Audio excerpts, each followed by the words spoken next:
Hi everyone. അപ്പോൾ ഇന്ന് നമുക്ക് നല്ലൊരു ഉച്ചയൂണ്, സിമ്പിളായിട്ടുള്ളൊരു ഉച്ചയൂണ്, നമ്മുടെ നാട്ടിലെല്ലാം കിട്ടുന്ന നല്ലൊരു ഉച്ചയൂണ്. നാട്ടിലെ ഫുഡ് മിസ് ചെയ്യുന്നവർ ഇത് മിസ് ചെയ്യല്ലേ. അടിപൊളി നമ്മുടെ നാട്ടിലെ കുത്തരി.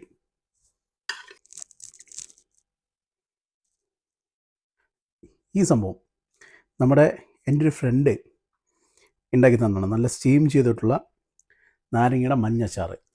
ഇത് ഞാൻ ഉണ്ടാക്കിയ ഇഞ്ചിക്കറി. നല്ല ചെറിയ ഉള്ളിയും പച്ചമുളകും ചതച്ച ഉണക്കമുളകും എല്ലാം കൂടി ഇട്ടിട്ട് വെളിച്ചെണ്ണയിൽ പൊടിച്ചെടുത്ത നല്ല അടിപൊളി ഓംലെറ്റ്. അടുത്തത് നമ്മുടെ ബീട്രൂട്ട് പച്ചടി. പാവയ്ക്കയും തേങ്ങക്കൊത്തെല്ലാം കൂടിയിട്ട് നല്ലപോലെ അടിപൊളിയായിട്ട് നല്ലപോലെ വറുത്തെടുത്തത്. നല്ല നത്തോലി മുളകിട്ടത്, കോട്ടയം സ്റ്റൈലിൽ നത്തോലി അടിപൊളി മുളകിട്ടത്. മാറിക്കുട്ടി